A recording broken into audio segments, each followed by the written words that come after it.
A powerful message coming from a Georgia mom. She was talking to the Gwinnett County Board of Education there. Her name is Courtney Ann Taylor, and she says her family has had enough with mask mandates, and she demanded the district end its policy immediately. Taylor also said Georgians voted for 5 school board members, not the CDC, to tell them what to do. Let's welcome in our panel today to talk more about this.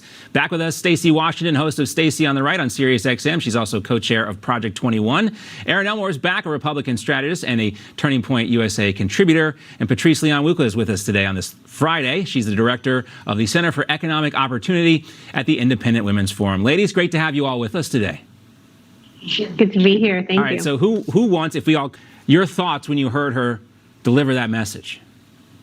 Amen. That was so emotional. As a parent, I see our children struggling. She's luckily in the state of Georgia where her kids are in school, but what about these children that have been out of school for over a year? And we have these leftist crazy people who are pushing pronouns and genders and racism on our children. All our children want is human interaction. Let's teach our children how to read. Let's teach our children math, science. Let them learn how to tie their shoes, say hello to each other, look each other in the eyes instead of being so woke and virtue signaling for these masks. Our children are not pawns and our classrooms are not political. Enough with the children. Let's get them back in the classroom. Let's get these masks off their faces. This woman is a rock star. She should run for office. You know, Patrice, it is interesting to hear about, hear Jen Psaki this week up at the podium talking about how they're going to electrify all of America's school buses and all this stuff when kids aren't even going to school yet.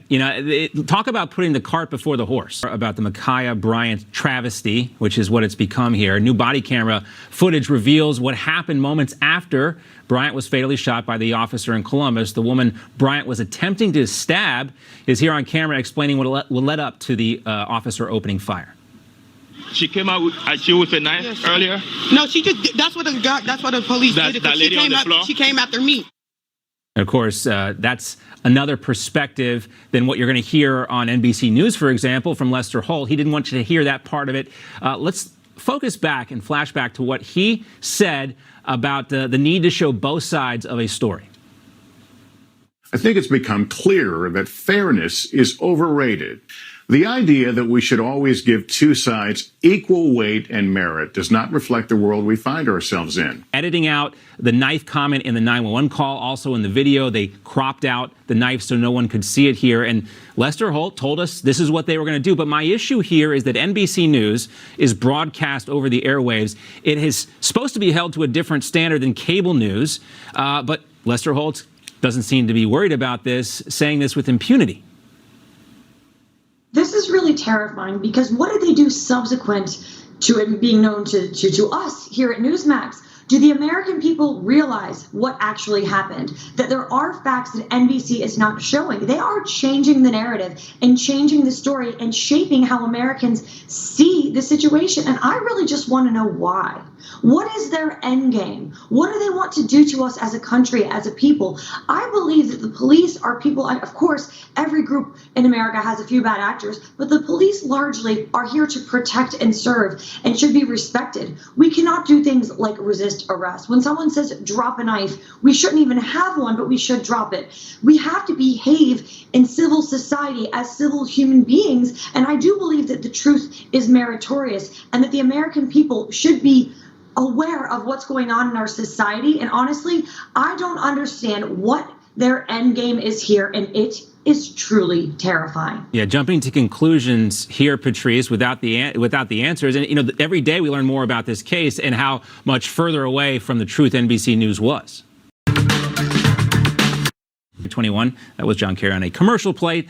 No mask, though. And back with us again, Erin Elmore and Patrice Leon-Wuka. Does anyone want to weigh in on John Kerry saying we got to take carbon dioxide out of the atmosphere? Erin, I was wondering if I'm going to be taxed for exhaling. Remember that movie, Waiting to Exhale? We call this taxing to exhale. Yeah, no, what should we bad. do about his $11 million oceanfront property on Martha's Vineyard? Because someone that cares about rising water in the ocean and carbon emissions really shouldn't be building $11-12 million mansions, just saying. And his private planes, those really aren't good for the environment either. So he's another one of those typical liberals who said, do what I say. but not what I do. It's so obvious. We see this happening time and time again, whether it's AOC, whether it's Nancy Pelosi getting her hair done inside without a mask, whether it's Gavin Newsom over at the French Laundry dining inside without a mask, paying God knows how much for a meal. These liberals do it incessantly and try to point their finger at us and tell us to live our lives differently. But I think everyone is tired of the hypocrisy and this terrible attitude. By the way, he's not very good at science either, so someone can give him a little science lesson in his mansion if he'd be willing to have them. It is amazing, Patrice, to see the level, how insulated John Kerry must be from reality. And he has no one clearly in his life to tell him, like, dude, you're totally out of touch with reality and completely, you lack a complete sense of self-awareness. Stacey, usually with us. Patrice filling that coveted third spot on the meme team. Patrice, we'll give you the first shot at this. You have a meme for us, and I love this one because, go ahead. Let's just show it. Okay, well, here you go. Chicken, it is Friday, it is lunchtime, and who doesn't love chicken? But the question is, which chicken sandwich is best, Chick-fil-A or Popeyes? And I love this meme because the customer service at Chick-fil-A is absolutely Claire Huxtable from The Cosby Show. And when you go to Popeyes, expect from the movie Precious, Monice's attitude. So my meme is just two pictures of Fauci.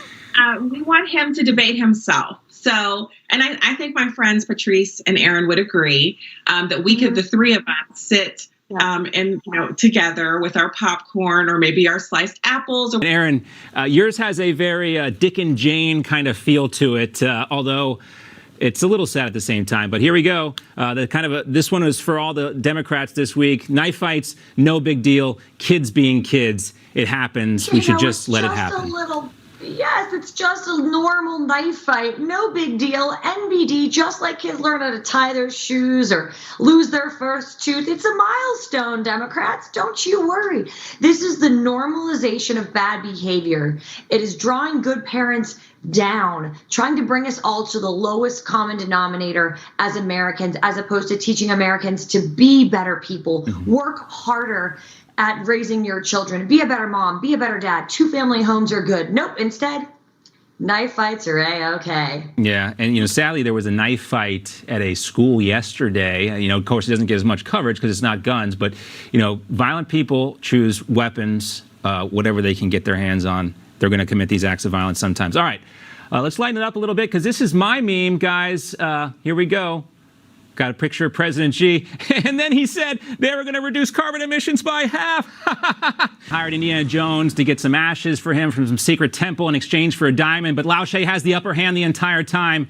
And this is what this climate summit reminds me of. They're all laughing and, we're going to do this stuff. But Xi holds the key to all of this. And they've got to be laughing at us. And I'm laughing because that's all you can do sometimes, because it is so sad to see this happening.